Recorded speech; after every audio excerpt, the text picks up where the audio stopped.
came to visit me many times. One time after dinner, we went to my office, to my study, and while we were talking, his eye just moved and fell on a little ark that was standing on top of my bookshelves. And he stopped, he said, "Well, what's that doing here?"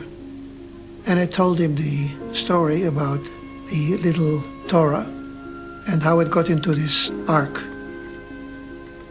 And he was totally quiet while I told the story. He found out that I was going on 13. And one day he came to me and said, "You're going on 13, do you want to become a bar mitzvah boy?" I said, "Yes, but how?"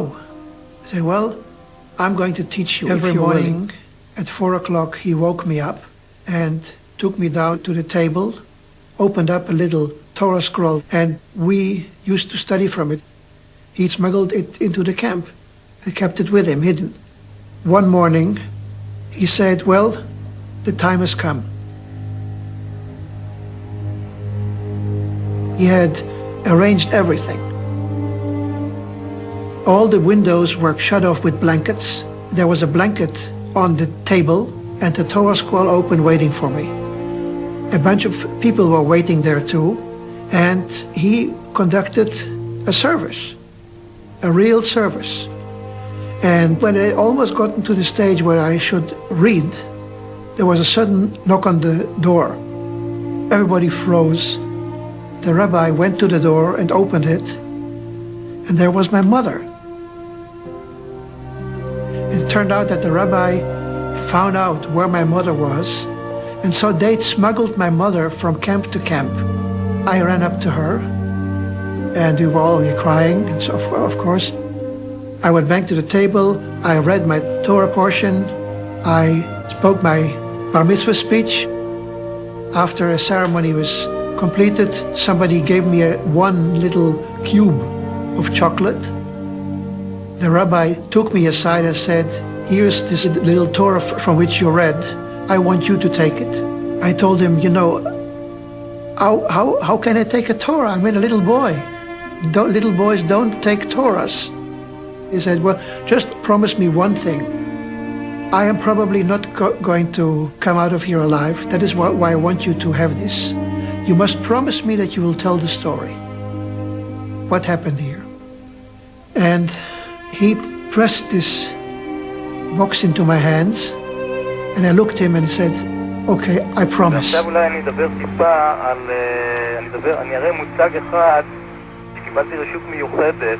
אנחנו בדרך כלל לא רשאים להראות, אבל המוצג הזה אני חושב הוא מוצג מאוד מאוד מרגש. You realize the potential of this wonderful story of the Torah. אני מתרגש שאני מחזיק אותו בידיי, וזהו ספר תורה קטן כמו שאתם רואים, שלפני בערך 60 שנה ילד קטן במחנה ההשמדה ברגן בלזן קיבל אותו מהרב של אמסטרדם, שלימד אותו לקראת הבר מצווה. There was Ilan. There we saw him holding the Torah scroll. For a minute it escaped from his hand and kind of floated, and he caught it. אני חשבתי שזה דרישת שלום מן השמיים. סימן חיים מן העבר. I see it as a sort of a rising of the death of my father. He came alive again. אז זה חוט וחבל מקשר מאוד מאוד מרגש, והוא כאן איתי בחלל. יויה נתן לי אותו, ואני מאוד מאוד מודה ליויה, ומאוד מתרגש לאחוז אותו פה בחלל, ואני חושב שזה מייצג יותר מכל את היכולת של העם היהודי לשרוד למרות כל דבר,